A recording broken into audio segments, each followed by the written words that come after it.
Okay, now let's look at the cadence, annual, quarterly, and or monthly OKR. So which is which and how you should approach them. So annual OKR is definitely the big picture OKR. It is the OKR that you cannot achieve in no way whatsoever in a short period of time. It is the OKR that puts a dot on the horizon of the whole company.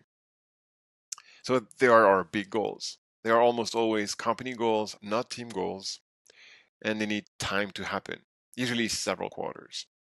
So they're usually pretty broad, like increase expansion revenue. That was one of our big company annual OKR for 2020. And we have annual objectives to increase expansion revenue. That's the one. And key results, that is that expansion revenue allows us to reduce net MR churn from 2.5 to 2%. And that will take a year. I mean, there's no way we can achieve that in one quarter. It's a very complex goal that requires a lot of moving parts. So a lot of different initiatives to eventually produce results. And we will definitely need to track quarterly OKRs relating to that annual OKRs. For example, a quarterly OKR for Q1 was to launch the shared calendar and get to a minimum of, I don't remember exactly the amount, but like, 2,000 euros of MR or 1,500 euros of MR.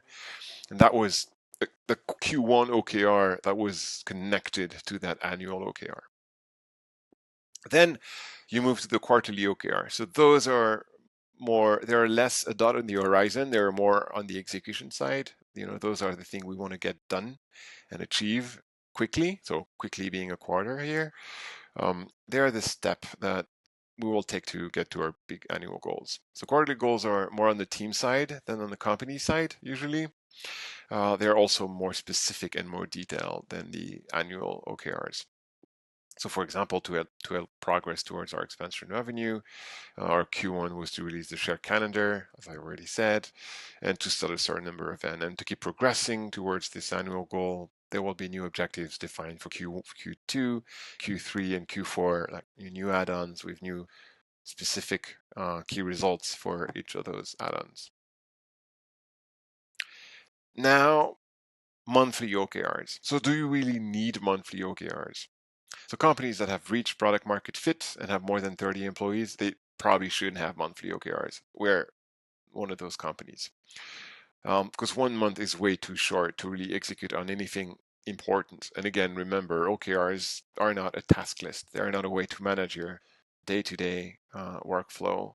They are an objective that we're trying to achieve that should be stretched and ambitious. So there is nothing stretched and ambitious you can achieve in 1 month. So at least at our level.